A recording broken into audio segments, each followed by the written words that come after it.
What is success? అసలు ఈ success అనే పదానికి అర్థం ఏమిటి? మీ లైఫ్ లో మీ సక్సెస్ అనేది ఎలా ఉండాలి? చూడండి, నేను చూసిన చాలా మంది వాళ్ళ గోల్ ని సాధించినా కూడా వాళ్ళ మైండ్ లో ఏదో ఒక క్వశ్చన్ మార్క్ ఉంటుంది.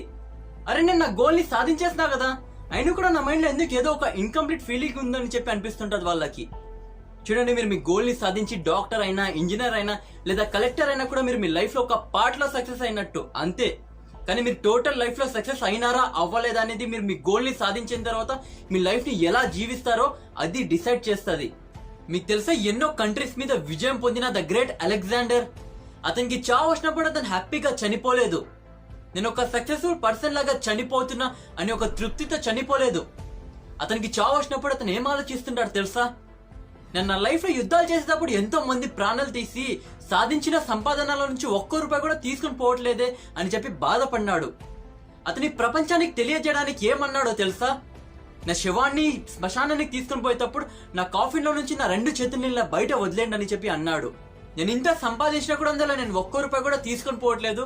రివర్స్, నేను ఎంతో మంది ప్రాణాలు తీస్తున్నా, పాపాలు తీసుకెళ్తున్నా. నేను ఇంత సక్సెస్ఫుల్ అయ్యి కూడా ఒక అన్సక్సెస్ఫుల్ లా చనిపోతున్నా అని చెప్పి ఈ ప్రపంచానికి తెలియజేస్తున్నాడు.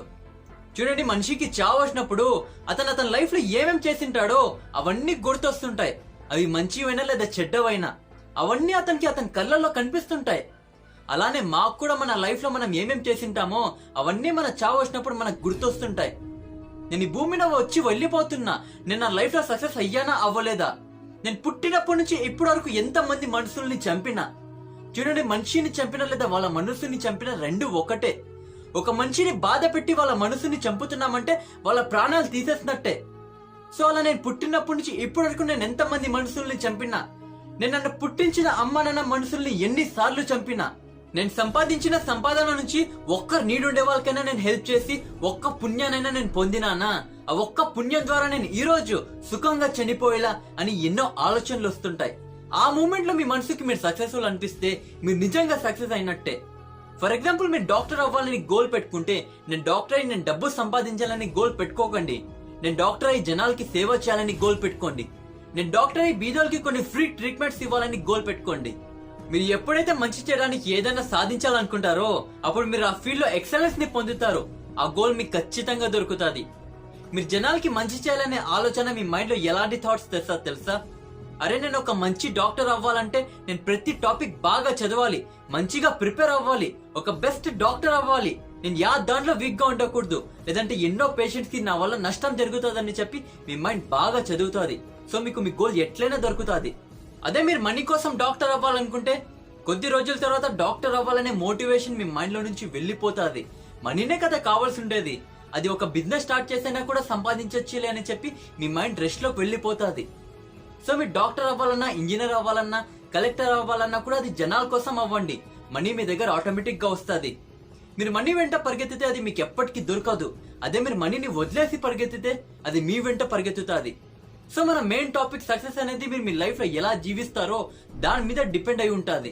ఒక ఎగ్జాంపుల్ గా తీసుకుంటే గాంధీ, భగత్ సింగ్, తెరెసా వీళ్ళందరూ ఎలా సక్సెస్ అయినారు? వీళ్ళు కూడా డబ్బుని సంపాదించి సక్సెస్ అయినారా? వాళ్ళు ఎప్పుడు వాళ్ళ కోసం బ్రతకలేదు. వాళ్ళు ఎప్పుడు జనాల కోసం బ్రతికేవాళ్ళు.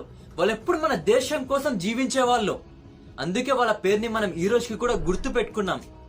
మీరు ఒక కుక్కని డైలీ రాత్రి 9 గంటలకి ఒక 10 రోజుల వరకు అన్నం వేయండి. 11 రోజు మీరు భూమి మీద లేకపోయినా కూడా ఆ కుక్క 9 o'clock కి ఎగ్జాక్ట్ గా అదే ప్లేస్ లో వచ్చి నిలబడతాది. ఆ కుక్క బాధని చూడలేక మీకు చావిచ్చిన దేవుడు కూడా ఏడుస్తాడు. జీవిస్తే అలాంటి లైఫ్ ని జీవించండి. మీకు చావు వచ్చినా కూడా మీరు సుఖంగా చనిపోతారు. నేను ఈ రోజు యూట్యూబ్ లో మోటివేట్ చేస్తున్నా. రేపు పొద్దున్న నేను చనిపోతే నన్ను గుర్తు తెచ్చుకుని ఏడ్చే వాళ్ళు ఎంతమంది ఉంటారో. జీవిస్తే ఇలాంటి లైఫ్ ని జీవించండి. మీరు ఈ వీడియో ద్వారా మోటివేట్ అయ్యండి. ఈ వీడియోని మీ ఫ్రెండ్స్ అందరినీ షేర్ చేసి వాళ్ళని కూడా మోటివేట్ చేయండి. మీకు ఈ వీడియో నచ్చినట్లయితే వీడియోని లైక్ చేయండి అండ్ కింద సబ్స్క్రైబ్ బటన్ ని ఖచ్చితంగా క్లిక్ చేయండి. నెక్స్ట్ వీడియోలో మళ్ళీ కలుద్దాం.